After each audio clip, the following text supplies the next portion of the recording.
আমি গ্রামের দৃশ্য আঁকার পার্ট 2টি কমপ্লিট করা শুরু করে দিলাম।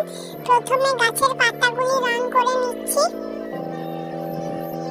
একটা কথা মনে রাখবে যে যেদিকে সূর্য আলোটা পড়বে সেদিকে সবসময় হালকা সবুজটি দেবে, আর যেদিকে আলোর ছাটা পড়বে